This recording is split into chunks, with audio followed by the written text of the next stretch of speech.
Итоги недели Министерства внутренних дел Айдана Каныбекова.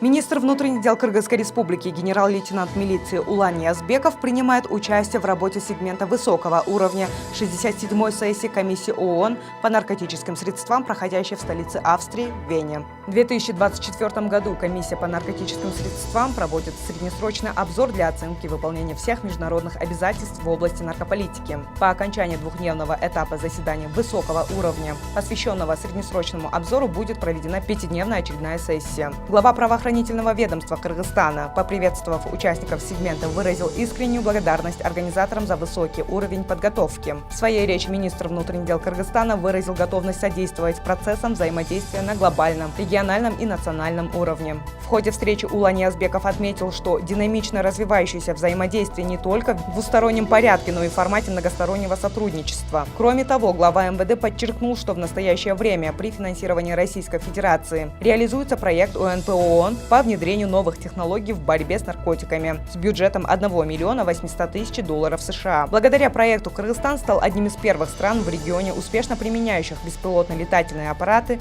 в противодействии незаконному обороту наркотиков. За время реализации данного проекта МВД удалось во взаимодействии и сотрудничестве с профильными ведомствами России и Беларуси приобрести довольно богатый опыт использования и применения беспилотных летательных аппаратов. На полях сегмента высокого уровня 67-й сессии комиссии ООН по наркотическим средствам КНС, проходящая в Вене, состоялась встреча министра внутренних дел Кыргызской республики Улана Ниязбекова, заместителя министра иностранных дел России Сергеем Вершининым. Актуальные аспекты взаимодействия по вопросам борьбы с преступностью, подтвержден взаимный настрой на дальнейшее укрепление кыргызско-российских отношений в духе союзничества и стратегического партнерства. 13 марта в Волжском государственном академическом узбекском музыкально-драматическом театре имени Бабура состоялся форум «Безопасная страна. Стабильное будущее». Цель форума – укрепление безопасности и правопорядка в стране, исполнение национального плана действия по реализации концепции государственной политики в сфере профилактики правонарушений на 2022-2028 годы, повышение уровня защиты граждан, снижение уровня преступности, выявление и устранение причин и условий, способствующих совершению правонарушений. Актеры Волжского национального драматического театра поставили пьесу под названием «Тагдыр. Судьба». Актеры продемонстрировали действия, показав зрителям зарождение насилия в некоторых современных семьях, его последствия и пути выхода из ситуации. В ходе мероприятия заместитель министра внутренних дел Октябрь Урманбетов отметил, что закон об основах профилактики преступности принят 5 мая 2021 года в целях эффективного обеспечения безопасности граждан и в условиях их проживания. На его основе была разработана концепция. Создан национальный план для успешной реализации требований закона, который был одобрен Кабинетом министров. Заместитель главы МВД призвал оказывать помощь милиции в предотвращении преступности и негативных явлений в обществе, проводить совместную работу по этим направлениям. Участники отметили актуальность вопроса взаимодействия милиции, граждан и местных исполнительных органов в обеспечении правопорядка, предупреждении всех видов правонарушений. 13 марта в одном из отелей Бишкека состоялся круглый стол, инициированный Министерством внутренних дел и Бахай-банком, где обсудили противодействие транснациональной преступности в киберпространстве, актуальные проблемы и механизмы практического взаимодействия.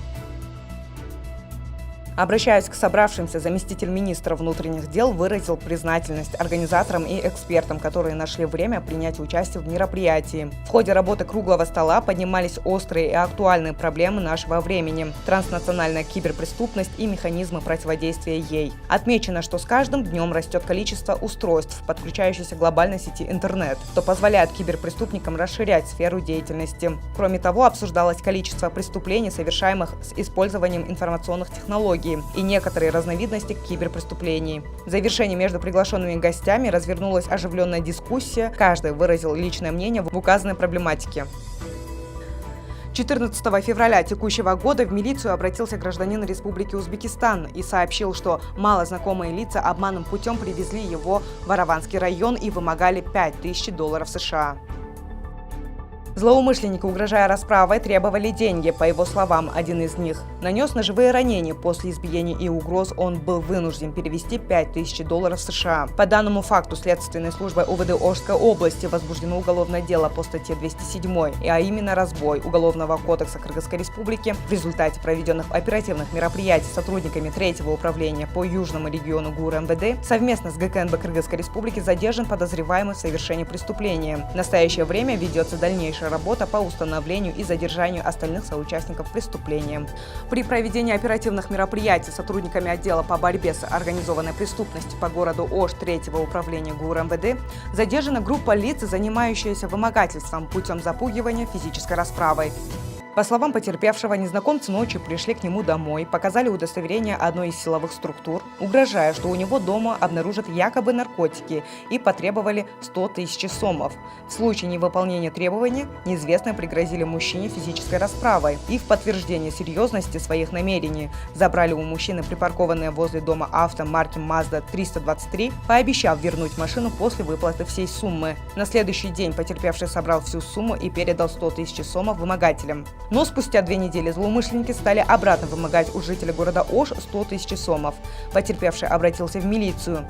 На основании собранных материалов УВД города Ош возбуждено уголовное дело по статье 208 «Вымогательство» Уголовного кодекса Кыргызской Республики. В ходе осуществления оперативной разработки было установлено, что вымогатели согласились забрать пока часть требуемой ими суммы. Таким образом, в городе Ош при получении денежных средств с поличными задержан один из вымогателей. Им оказался гражданин 1999 года рождения, у которого при личном досмотре обнаружено и изъято липовое удостоверение сотрудника одного из силовых структур. В настоящее время проводится расследование, проверяется причастность вышеуказанных граждан к другим аналогичным преступлениям. Сотрудники, обеспечивающие безопасность дорожного движения, будут регулировать поток машин вокруг мечетей, расположенных вдоль дорог, во время пятничной и вечерней молитвы Таравех месяц Рамазан. Уважаемые граждане, пожалуйста, не паркуйте свои автомашины в неположенных местах, не создавайте препятствия другим участникам дорожного движения и неудобства жителям, проживающим вокруг мечетей. Желаем вам благословенного священного месяца Рамазан. Это были события недели Министерства внутренних дел. Айдана Каныбекова.